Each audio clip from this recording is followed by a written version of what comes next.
Bonjour les amis, bonjour les collègues, bonjour les parents, bonjour les étudiants et les apprenants. Je continue donc à travailler sur l'approche par compétences. Aujourd'hui, il s'agit des objectifs de l'approche par compétences dans l'enseignement. 1. Élargissement des horizons. Encourager les étudiants à explorer au-delà de leur champ de connaissances actuelles, de connaissances générales. Le développement de la réflexion, renforcer la capacité à penser de manière critique et analytique. Je fais ça au profit, je donne tous ces éléments d'information au profit des étudiants, de nos étudiants, pour leur inculquer un petit peu, pour les attirer sur le rôle de la lecture et de la recherche sur le plan des connaissances générales. Donc, développer la réflexion en renforçant la capacité à penser de manière critique et analytique. Analytique, c'est-à-dire pour analyser, avant de critiquer, pour donner des arguments, pour chercher après les preuves, les informations nécessaires, utiles pour votre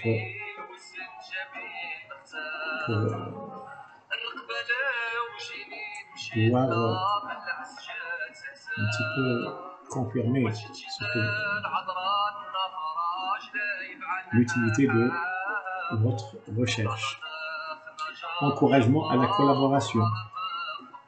Promouvoir le travail d'équipe avec les pairs et les adultes.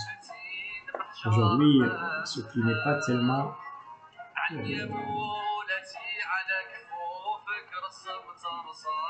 comment dirais-je,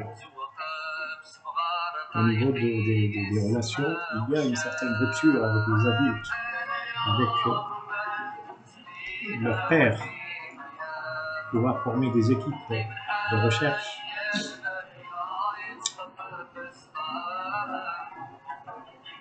Offrir des opportunités d'exploration et d'apprentissage par la pratique. Utilité d'opportunités d'exploration.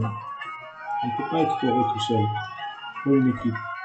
Et pour cela, il devrait se constituer en association pour pouvoir se rechercher de manière pratique, utile et socialement demandée. Interdisciplinarité, motiver les étudiants à établir des liens entre différentes disciplines. Vous êtes professeur en philosophie, mais vous ne devez pas vous contenter de la philosophie, vous devez aller vers l'histoire,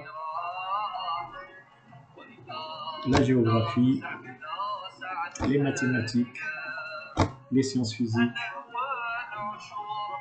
pour pouvoir élargir son champ de connaissances. Et en parallèle,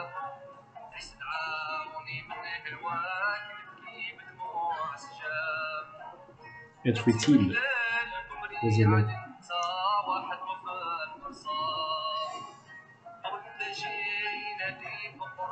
Donc l'interdisciplinarité, c'est un petit peu une connaissance transversale qu'il faut aussi, qui sont demandées au niveau de la classe pour pouvoir parfaire son enseignement et être plus riche en connaissances au profit de la classe. L'apprentissage continu, inciter à acquérir des compétences utiles tout le long de la vie, tout au long de sa vie. L'objectif central de l'approche par compétences est donc de favoriser le développement des compétences chez les élèves. Être compétent, être capable de faire quelque chose pour soi et soi-même. Cette méthode encourage les élèves à choisir et explorer des tâches selon leurs intérêts, leur permettant ainsi de découvrir de nouvelles aptitudes et de renforcer celles qu'ils possèdent déjà. découvrir de nouvelles aptitudes et de renforcer celles qu'ils possèdent déjà, celles qu'ils ont apprises à l'école. Il ne faut pas se contenter donc de ces informations qui ont été apprises à l'école, donc il faut les renforcer ces aptitudes. Cette approche moderne reconnaît l'importance de l'autonomie et de l'exploration personnelle dans l'apprentissage. L'autonomie, voilà. L'autonomie. Être autonome dans ses apprentissages. Hein? Il y a bien des autodidactes qui ont appris beaucoup de choses et qui sont devenus très compétents dans certaines disciplines.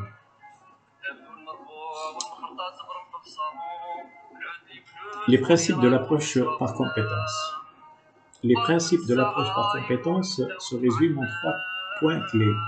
Maîtrise des compétences avec intégration des connaissances, c'est-à-dire que les élèves doivent d'abord maîtriser des compétences pratiques, que ce soit de manière individuelle ou en groupe, avant de s'intégrer des connaissances théoriques. Donc c'est tout à fait le contraire. Il y a un bouleversement de la situation d'apprentissage. Commencer par la pratique pour aboutir à la théorie, à l'apprentissage, à la mémorisation des connaissances. Soutien dans des tâches stimulantes et réfléchies. Les tâches assignées aux élèves devraient être à la fois stimulantes et réalisables tout en encourageant une réflexion active sur leur progression et leur développement. Il ne faut pas proposer aux élèves des situations difficiles, mais réalisables. Encouragement dans des tâches significatives. Les activités doivent être pertinentes pour la vie des élèves et de leur communauté et viser à apporter des changements positifs pour tous. Donc, aujourd'hui,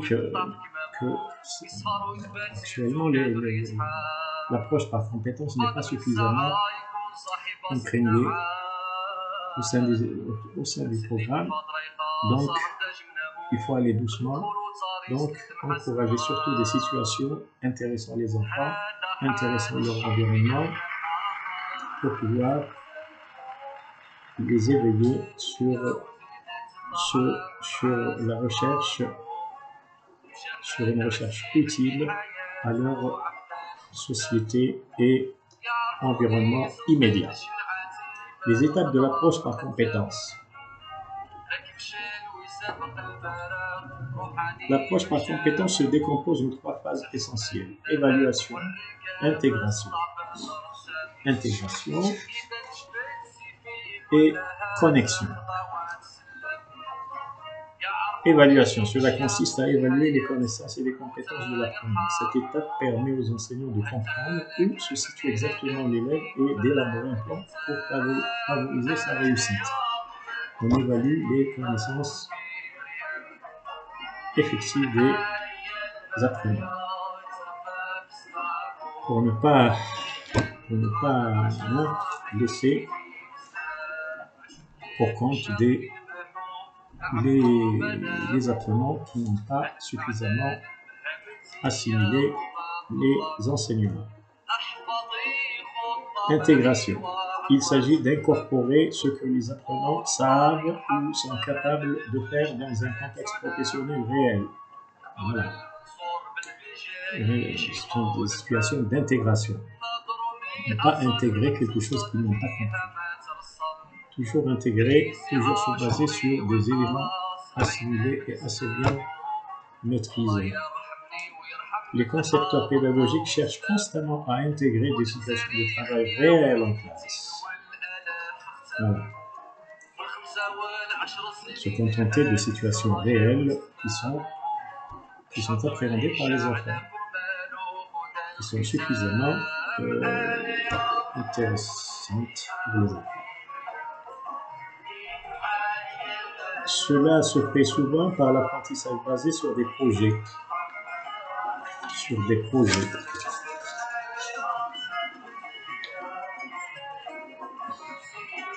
qui relie directement les compétences et les connaissances des étudiants à ce qui est nécessaire pour réussir dans leur futur environnement professionnel.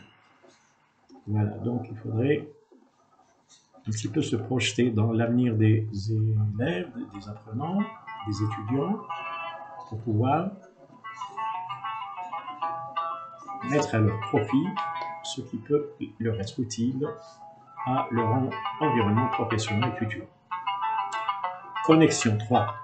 Cette phase vise à aligner le processus d'apprentissage avec les exigences du monde professionnel, en considérant le milieu professionnel comme un espace d'apprentissage, un lien naturel se crée entre l'éducation et le monde du travail. Donc, cette connexion entre l'école et le monde professionnel. En résumé, cette approche vise à rendre l'éducation plus pertinente et alignée avec les besoins réels du monde du travail en combinant évaluation, intégration et connexion pour préparer au mieux les apprenants à leur future carrière. J'espère que le sujet vous a été utile. Je vous remercie et à une autre fois.